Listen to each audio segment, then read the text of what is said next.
Hello guys, welcome back to my channel once again. Ngasidi ultimate electricity kit se oina sajarage ado ngasigi gas ama lae. Ngasigi gas se kanano hanasu aigi video da adum hanasu aigi video ani da yaw khrabane adu video sing do yengbidaba yaw taragadi link hapcharamge description da adusu yengbiyo ado ngasigi little scientist se sida laire ayam khale em có lệ xin nắm được cái video nó ultimate electric kit thì đi ultimate electric kit sao cái video này có xem được sẽ được hầu rồi ra hầu sẽ đây là my under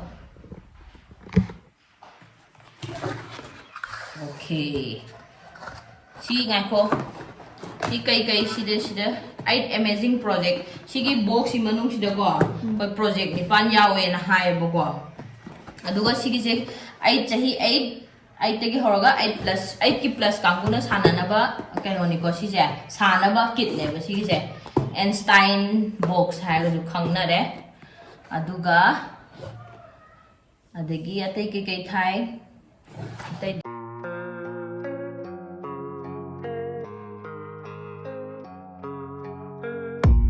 I don't really know what comes next. I'm just doing my best, even though I'm so stressed out. Everything just feels like a test that I fail, so depressed when I can't seem to get out. Arts di pira ini mo so mo gi pot sila bi bogi 3D project si sa sira paper cut si sa sira si sina 3D sina kui ni si sa ja quỷ nhẹ đây là shi ta si an sa ji ba to si gi paper circuit si da kai ga yaw re LED bulb am yaw re paper clip am yaw re amara kya yaw ge khang di ko si mana si LED bulb am yaw re paper clips am yaw re copper tape am yaw re adhesive tape am yaw re coin cell am yaw re an hai ba ko si manung si da do ye nga si we shall get to page number 9 da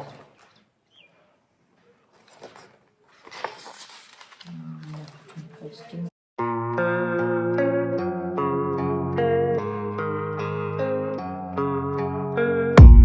I don't really know what comes next. I'm just doing my best, even though I'm so stressed out. paper cut project am lai re paper cut to ne bu ko and then PSC sina copper tape ko go du do yang halo copper tape dogi bulb yaw re si manung da si bulb nga ba bulb yaw re dogi battery ani yaw re si battery je ura ba hana uji duga paper clips paper hana bu clip ni ko du na ida iri man lo yaw re ko hai fast ka jaw ha re before starting check the coin and the LED light okay 이 마이제 하우드라이다 참모가 이거 이 하우드라이다 지금 뭐지 야 하는 게 있는데 캠파이어 좀 많이 다갔더니 거기 또 우리 제인이 간는 좀 많이 또 말해 rồi làm gì cái 눈에도 많이 다갔또 말해 시세 많이 시식 또 hay 하나 dạ đấy cô chào bà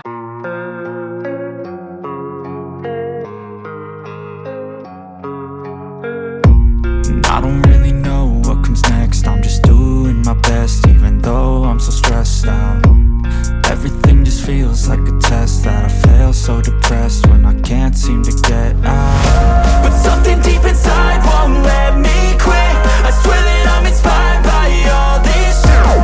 Tell me that I can't and I won't. That's what guides me the most. Your lies, I'll do what I want.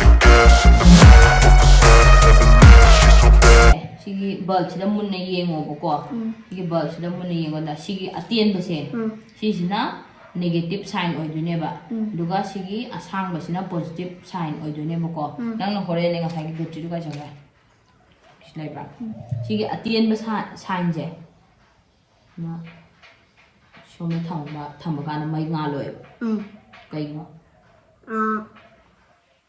ꯁꯤ negative sign ꯑꯣꯏꯕꯒꯤ ꯍꯤ negative ꯅꯠꯇ꯭ꯔꯥ ꯁꯤꯅ ꯁꯤ ꯑꯗꯨꯗꯨꯒ ꯁꯣꯝꯁꯤꯅꯅꯦ ꯇꯧ ꯇꯥꯔꯒꯗꯤ ꯄꯣꯖꯤꯇꯤꯚꯀ ꯄꯣꯖꯤꯇꯤꯚꯀ ꯊꯦꯡꯅꯍꯜꯂꯗꯤꯀꯣ ꯁꯣꯝꯒꯤ ꯄꯣꯖꯤꯇꯤꯚꯀ ꯁꯤ ꯑꯁꯥꯡꯕꯁꯤꯅ ꯉꯁꯥꯏ ꯄꯣꯖꯤꯇꯤꯚꯅ ꯍꯥꯏꯒꯗ꯭ꯔꯥ ꯊꯦꯡꯅꯔꯗꯤ ꯃꯩ ꯉꯥꯜꯂꯛꯇ꯭ꯔꯥ ꯑꯗꯣ ꯉꯁꯥꯏꯒꯤꯗꯨꯁꯨ ꯁꯣꯏꯕ ꯑꯣꯏꯔꯝꯒꯅꯤꯕ ꯑꯩꯅ ꯑꯗꯨ ꯁꯨꯃꯥꯏꯅ ꯇꯧꯔꯒꯗꯤ ꯅꯦꯒꯦꯇꯤꯚ ꯁꯣꯝꯒꯤ ꯃꯆꯥ ꯅꯦꯒꯦꯇꯤꯚ ꯃꯆꯥꯁꯤꯅ ꯁꯣꯝ ꯃꯃꯥꯡ ꯊꯪꯍꯜꯂꯒꯗꯤ ꯌꯥꯔꯣꯏ ꯃꯩ ꯉꯥꯜꯂꯔꯣꯏ ꯀꯣ ꯑꯗꯩ ꯁꯤ ꯆꯦꯛ ꯇꯧꯔꯦ ꯃꯣꯏ ꯁꯤ ꯆꯦꯛ ꯇꯧꯔꯣ ꯍꯥꯏꯔꯦꯀꯣ ꯑꯩꯈꯣꯏ ꯁꯤ ꯆꯦꯛ ꯇꯧꯔꯦ ꯑꯗꯩ ꯈꯪꯉꯦ ꯀꯔꯝꯕꯅ ꯄꯣꯖꯤꯇꯤꯚꯅꯣ ꯀꯔꯝꯕꯅ ꯅꯦꯒꯦꯇꯤꯚꯅꯣ ꯈꯪꯉꯦꯀꯣ ꯑꯗꯩꯗꯤ ꯇꯨꯗ ꯁꯔꯀ꯭ꯌꯨꯠ ꯗꯥꯏꯒ꯭ꯔꯥꯝ ꯌꯥꯎꯕ ꯁꯤꯁꯦ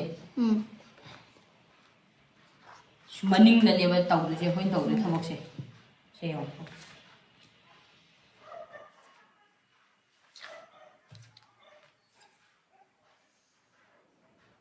ꯑꯗꯨ ꯐꯥꯗꯣꯏꯔꯣ ꯁꯤꯁꯦ ꯅꯞꯄꯛꯇꯣꯏꯅꯤ ꯁꯤꯗ ꯅꯞꯄ ꯍꯥꯏꯁꯦ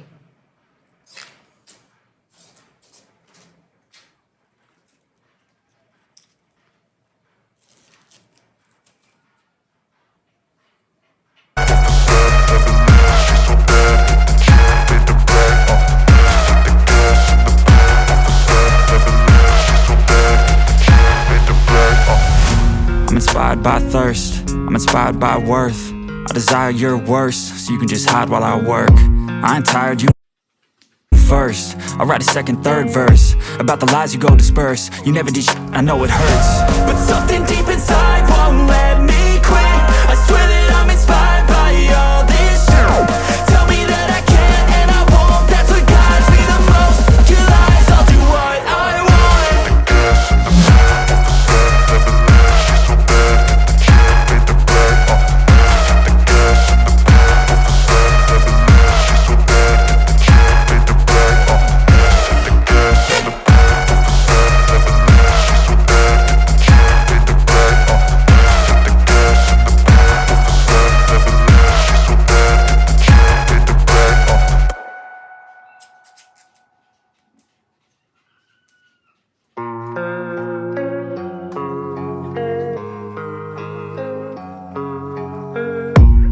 I don't really know what comes next. I'm just doing my best, even though I'm so stressed out. Everything just feels like a test that I fail, so depressed when I can't seem to get out. But something deep inside won't let me quit. I swear that I'm inspired by all this. Experiment ꯁꯤꯁꯦ ꯉꯁꯥꯏꯒꯤ ꯑꯗꯨꯃꯥꯏꯅ ꯇꯧꯔꯗꯤ ꯃꯩ ꯉꯥꯜꯂꯔꯣꯏꯕ ꯑꯣ ꯁꯨꯃꯥꯏꯅ ꯇꯧꯔꯒ ꯉꯥꯜꯂꯣꯏꯗꯣꯏꯕ ꯉꯥꯜꯂꯣꯏꯗꯣꯏꯅꯦꯕ ꯉꯥꯟꯗꯕ꯭ꯔꯥ ꯉꯥꯟꯗ꯭ꯔꯦꯗꯅ ꯁꯦ ꯑꯗꯨꯒ ꯉꯁꯥꯏꯒꯤ ꯌꯥꯕ ꯉꯥꯜꯂꯕ ꯉꯥꯟꯗ꯭ꯔꯦ ꯁꯣꯇꯦꯞ ꯁꯜꯂ ꯊꯝꯁꯤꯔꯣ ꯑꯗꯨꯗꯤ ꯌꯥꯕ ꯌꯦꯡꯁꯤ ꯑꯗꯨꯗꯤ ꯎꯠ ꯌꯥꯏꯗꯅ ꯑꯗꯨꯝ ꯂꯧꯊꯣꯛꯁꯤ ꯁꯣꯇꯦꯞ ꯊꯣꯡ ꯌꯥꯝꯗ꯭ꯔꯗꯤ ꯑꯩ ꯎꯠꯂꯒꯦ ꯁꯨꯃꯥꯏꯅ ꯍꯥꯏꯗꯤ ꯑꯉꯥꯡꯒꯤ ꯁꯨꯝ ꯍꯥꯏꯗꯤ ꯄ꯭ꯔꯣꯖꯦꯛꯅꯦꯕ ꯁꯨꯝ ꯑꯦꯛꯁꯄꯦꯔꯤꯃꯦꯟ ꯇꯧꯖꯅꯕ ꯃꯣꯏꯒꯤ ꯁꯨꯃꯥꯏꯅ ꯃꯩꯒ ꯊꯥꯜꯂꯦ ꯉꯥꯜꯂꯤꯕ ꯉꯥꯜꯂꯤ ꯁꯨꯃꯥꯏꯅ ꯁꯨꯝ ꯄ꯭ꯔꯣꯖꯦꯛ ꯃꯆꯥ ꯃꯆꯥ ꯁꯨꯃꯥꯏꯅ ꯃꯅꯤꯡꯗ ꯑꯩꯈꯣꯏꯒꯤ ꯀꯣꯄꯔ ꯐꯣꯏꯜ ꯀꯩꯅꯣꯁꯦ ꯅꯞꯄꯒꯀꯣ ꯁꯤꯒꯤꯁꯦ ꯀꯣꯄꯔ ꯇꯦꯞꯁꯦ ꯅꯞꯄꯒ ꯉꯁꯥꯏꯒꯤ ꯕꯦꯇ꯭ꯔꯤꯗꯣ ꯄꯣꯖꯤꯇꯤቭ ꯅꯦꯒꯦꯇꯤꯚ ꯕꯦꯇ꯭ꯔꯤꯒꯨꯝꯕꯗꯣ ꯈꯪꯍꯜꯂꯒꯀꯣ ꯑꯉꯥꯡꯗ ꯑꯗꯨꯒ ꯍꯥꯏꯅ ꯇꯧꯔꯒ ꯕꯜꯕ ꯃꯆꯥ ꯇꯧꯔꯒ ꯁꯨꯃꯥꯏꯅ ꯃꯩ ꯁꯨꯃꯥꯏꯅ ꯏꯂꯦꯛꯇ꯭ꯔꯤꯁꯤꯇꯤꯒꯤ ꯀꯩꯅꯣ ꯒꯤꯁꯦ ꯇꯝꯕꯤꯕꯩ ꯋꯥꯅꯤꯗ ꯃꯣꯏꯗ ꯄ꯭ꯔꯣꯖꯦꯛ ꯃꯆꯥ ꯃꯆꯥ ꯁꯨꯃꯥꯏꯅ ꯍꯥꯏꯗꯤ ꯌꯥꯝꯅ ꯄꯣꯠ ꯆꯩ ꯌꯥꯝ ꯌꯥꯝꯗꯕꯤꯗꯀꯣ ꯁꯨꯞꯅꯒꯤ ꯀꯣꯄꯔ ꯇꯦꯞꯀ ꯉꯁꯥꯏꯒꯤ ꯁꯤꯒꯤ ꯕꯜꯕꯁꯤꯒ ꯁꯣꯜ ꯇꯦꯞꯀ ꯕꯦꯇ꯭ꯔꯤꯁꯤꯒ ꯁꯤꯖꯤꯟꯅꯔꯒ ꯀꯃꯥꯏꯅ ꯏꯂꯦꯛꯇ꯭ꯔꯤꯁꯤꯇꯤ ꯄ꯭ꯔꯗ꯭ꯌꯨꯁ ꯇꯧꯒꯦ ꯍꯥꯏꯕꯗꯣ ꯑꯗꯨꯒꯤ ꯍꯥꯏꯗꯤ ꯈꯪꯍꯟꯕꯒꯤ ꯍꯥꯏꯐꯦꯠ ꯇꯥꯛꯄ ꯋꯥꯅꯤ ꯁꯤꯗ ꯂꯥꯏꯠ ꯉꯥꯜꯂꯤꯁꯦ ꯌꯥꯔꯦꯀꯣ ꯃꯊꯪ ꯁꯥꯅꯤꯡꯕ꯭ꯔꯥ ꯑꯩ ꯁꯥꯅꯤꯡꯉꯦ ꯅꯪ ꯑꯃ ꯁꯦꯝꯃꯣ ꯍꯩꯕ꯭ꯔꯦꯡꯒꯦ ꯁꯤ ꯁꯦꯝꯅꯤꯡꯕ꯭ꯔꯥ ꯁꯤꯗꯅ ꯕꯜꯕ ꯑꯅꯤ ꯍꯥꯞꯇꯣꯏꯕ ꯁꯤꯗꯅ ꯇꯣꯔꯆ ꯂꯥꯏꯠ ꯁꯦꯝꯅꯤꯡꯕ꯭ꯔꯥ ꯅꯠꯇ꯭ꯔꯒ ꯁꯤꯒꯤ ꯕꯤꯁꯀꯤ ꯀꯩꯅꯣꯁꯦ ꯐꯥꯏꯔ ꯐ꯭ꯂꯥꯏꯁꯦ ꯐꯥꯏꯔ ꯐ꯭ꯂꯥꯏꯁꯦ ꯐꯥꯏꯔ ꯐ꯭ꯂꯥꯏ ꯁꯦꯝꯅꯤꯡꯉꯦ ꯐꯥꯏꯔ ꯐ꯭ꯂꯥꯏ ꯁꯦꯝꯃꯁꯤ ꯃꯅꯤꯡꯗ ꯇꯦꯞ ꯅꯞꯄꯛꯇꯣꯏꯅꯦꯕ ꯁꯤꯁꯦ ꯑꯩ ꯅꯞꯄꯨꯔꯥ ꯅꯪ ꯅꯞꯀꯦꯔꯥ ꯍꯩꯒꯗ꯭ꯔꯥ ꯃꯄꯥ ꯆꯥꯅꯍꯟꯗꯣꯏꯅꯦ ꯃꯄꯥ ꯆꯥꯅꯍꯟꯗꯣꯏꯅꯦ ꯍꯧꯖꯤꯛ ꯍꯩꯅꯤ ꯍꯧꯖꯤꯛꯀꯤ ꯑꯗꯨꯃꯥꯏꯅ ꯅꯞꯈꯤꯗꯣꯏꯕ ꯍꯧꯖꯤꯛ ꯑꯗꯨꯃꯥꯏꯅ ꯅꯞꯈꯤꯗꯣꯏꯕ ꯁꯦ ꯁꯤ ꯀꯛꯊꯠꯄꯤꯔꯛꯀꯦꯀꯣ Tell me that I can and I won't. That's what guides me the most. Your lies, I'll do what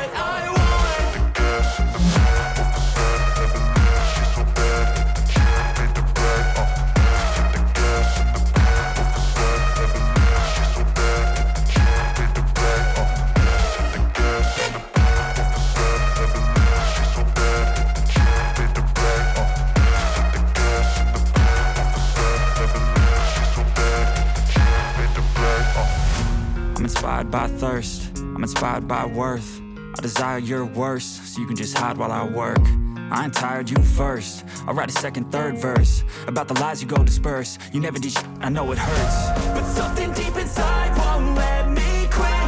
I swear that I'm inspired by all this shit. Tell me that I can and I won't, that's what guides me. mayam sigi video se nungai ta ga di like share and subscribe to ba kaubiram gano sumain to ba nungai ba video mayam ma mai hapcharake angang gi sumaina educational oi ba angang da hena kana ga ba pot mayam su ai hapaga adagi yohen ba da su natraga atopa angang da su ai try to hanjarake ado yohen ba gi oina di ma di yam nungai hai si saba da si sina 2D version gi type ne ba si sina hari si sina paper da napaga electricity produce to ba tak pa ne ba mana hayeng motor ga hapaga helicopter fan ungba lamp saba 3D version da su mayam ma na sarame adugi video su ai mathangi part ta hapcharake ani part hari 3D duga CG ga pun hapta ga di video je yam sangane duduna aina part 1 part 2 ina khaidok chare ado mayam sigi video se nungai bi ta ga di like tawba kaubirangono aduga share tawbiyo angang mayam du yamna kana ga da video ne haina khanje aigi mota di sigi se aduga atopa sana po lai du sokpuri sigumba sana po se lairaga at least sunday di parents singa na traga mogi mache singa phamina raga sumaina samina bagi videos ne hena kana ga dana khanje ado like tawba kaubiramgono ngasi gi oina di sida video lo sanjarage aroi bagi video do yengminar se mayam thank you so much positive di som on do na negative ha ga na money on do okay test or ja Ngale. Yare ang project success or avoid the bra Success. Wait. hay ga dra hay dra mai to sem ba ja Hey. adu si sem sira na traga to pa no ba hu ki 3D motion do si di hay ni si di lai angang sai that to oil go next project among tor si go hoy